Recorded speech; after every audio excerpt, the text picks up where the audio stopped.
Hello student, welcome back to my YouTube channel.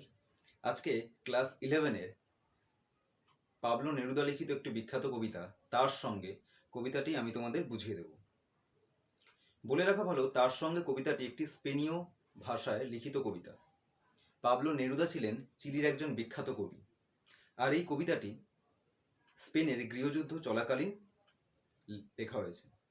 তার সঙ্গে বলতে কবি এখানে তার প্রেমিকা বা তার সঙ্গিনী তার কথা উল্লেখ করেছেন।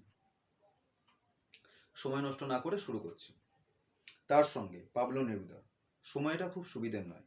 কেন না, সেই সময় স্পেনের গৃহযুদ্ধ চলছে। আমার জন্য অপেক্ষা করো। কবি তার সঙ্গিনীকে বলছেন যে আমার জন্য অপেক্ষা করো। দুজনে মিলে খুব সমঝে একে পার করতে হবে। মানে কবি এবং তার যে সঙ্গিনী, তারা দুজনে মিলে একে অপরকে এই সময়টা পার করার কথা উল্লেখ করেছেন। তুমি তোমার ওই ছোট্ট দুটি হাত আমার হাতে রাখো।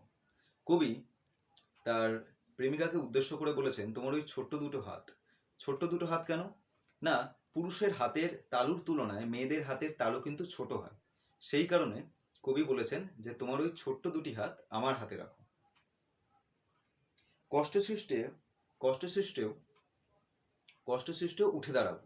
মানে অবস্থা যতই প্রতিকূল হোক না কেন, তো আমরা কষ্ট করে হলেও তো আমরা লাইফে উঠে দাঁড়াবো, তো আমরা জীবন সংগ্রামে জয়ী হব। ব্যাপারটা বুঝবো, আহ্লাদ করব। মানে পরিস্থিতি যাই হোক না কেন, আমরা সেই পরিস্থিতিকে বোঝার চেষ্টা করব আর আমরা একে অপরকে ভালোবাসবো। আমরা আবার সেরকম এক জুড়ি।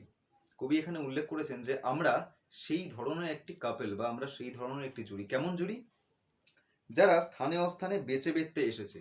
মানে যে জুড়িটা স্থানে অস্থানে, মানে যেখানে থাকা যায় বা আর যেখানে থাকা যায় না, সেই সকল প্রতিকূল অবস্থাতেও কিন্তু জীবন সংগ্রামে জয়ী হয়ে এসছে। পাথরে ফাটলেও যাদের বাসা বানাতে আটকায়নি। মানে স্থানে অস্থানে বা তোমার হচ্ছে অতি দুর্গম স্থানে বা যে স্থান বসবাসের অযোগ্য নয়, সেই স্থানেও কবি ও তার সঙ্গিনীর তোমার হচ্ছে বসবাস করতে বা থাকতে কোনো সমস্যা হয়নি। তারা সেই প্রতিকূল অবস্থাকেও জয় করেছে। তো আমরা আমাদের চারপাশে বেশ কিছু গাছ আছে, যেমন একটি গাছের নাম বলবো নয়নতারা। সেই নয়নতারা যে ফুলের গাছ হয়, তোমার হচ্ছে যে কোনো জীর্ণ বা তোমার পুরনো বাড়ির যে দেওয়ালের যে ফাটল থাকে, সেখান থেকেও কিন্তু জন্মে খুব সুন্দরভাবে সেই ফুল গাছ বেড়ে ওঠে, আর সেখানে খুব সুন্দর ফুলও হয়। আচ্ছা, সময়টা মোটেই সুবিধার না। কবি লাইনটা কিন্তু আবার উল্লেখ করেছেন। তিনি এই পরিস্থিতির ওপর জোর দিচ্ছেন। রোসো মানে একটু দাঁড়াও বা একটু অপেক্ষা করো, আমার জন্য দাঁড়াও। কাকে ঝুড়ি নাও, শাবল নাও, জুতো পরো, কাপড় চোপড় সঙ্গে নিয়ে যাও যা পারো। কবি তার সঙ্গিনীকে দৈনন্দিন জীবনে নিত্য প্রয়োজনীয় ন্যূনতম যে জিনিসগুলো, সেই জিনিসগুলোকে সঙ্গে নেওয়ার কথা উল্লেখ করেছেন। এখন আমাদের একে অপরকে লাগবে, শুধু কার্নেশন ফুলের জন্য না। বলে রাখা ভালো, কার্নেশন ফুল বা কার্নেশন ফ্লাওয়ার হলো স্পেনের একটি বিখ্যাত আর একটি ঐতিহ্যবাহী ফুল। আমাদের ভারতবর্ষে যেমন কোনো যুবক বা যুবতী বা কেউ কাউকে বা কোনো একটা কাপেল একে অপরকে প্রেম নিবেদনের করার জন্য যেমন গোলাপ ইউজ করে, তেমনি স্পেনে কার্নেশন ফুল একে অপরকে প্রেম নিবেদন করার জন্য ব্যবহার করা হয়। মধু তালাশের জন্যও না। মধু তালাশ কথার অর্থ হলো, কবি এখানে উল্লেখ করেছেন যে এখন আমাদের সেই সময় নেই, বা কবি এখানে উল্লেখ করেছেন যে কবি তার সঙ্গিনী বা প্রেমিকার সঙ্গে সেই যে রোম্যান্টিসিজম বা তোমার হচ্ছে কোনো রোম্যান্সের কথা কবি এখানে উল্লেখ করেনি। কেননা যুদ্ধোত্তর পরিস্থিতিতে এই সকল কিছু ভাবা তো একটি বিলাসিতার ন্যায়। কেননা সেই পরিস্থিতিতে কবি ও তার সঙ্গীকে কোনোভাবেই হোক বাঁচতে হবে।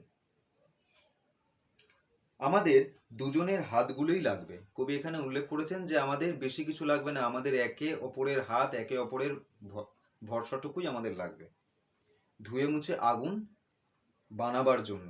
তো দেখো, তোমার হচ্ছে তো আমাদের বা কবি এখানে উল্লেখ করেছেন যে বেঁচে থাকার জন্য যে রসদ চাই, যে তোমার আর কি উষ্ণতা চাই, সেই তোমার হচ্ছে কি উষ্ণতা একে অপরের সান্নিধ্যে বা একে অপরের বিশ্বাস থেকে যাতে গড়ে ওঠে।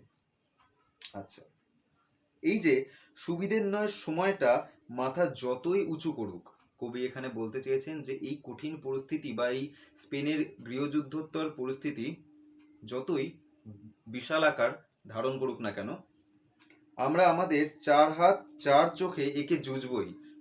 তো আমরা আমাদের এই যে 4 হাত আর 4 যে চোখ, এই 4 হাত আর এই 4 চোখের দ্বারা এই পরিস্থিতিকে তো আমরা মোকাবিলা করবই। আর কবির দৃঢ় বিশ্বাস এই যে কবি ও তার সঙ্গিনী এই দুজনে মিলে এই কঠিন পরিস্থিতির মোকাবিলা করবে ও জীবন সংগ্রামে তো অবশ্যই জয়লাভ করবে। কবিতাটি তোমাদের এত অবধিই আছে। কবিতাটি তোমাদের ভালো লেগে থাকলে আমার চ্যানেলটিকে সাবস্ক্রাইব করবে আর চ্যানেলটিকে তোমার বন্ধু বান্ধবদের মধ্যে শেয়ার করে, লাইক ও কমেন্ট করে তো আমাকে তোমরা সকলে তোমরা হচ্ছে উৎসাহিত করবে। Thank you.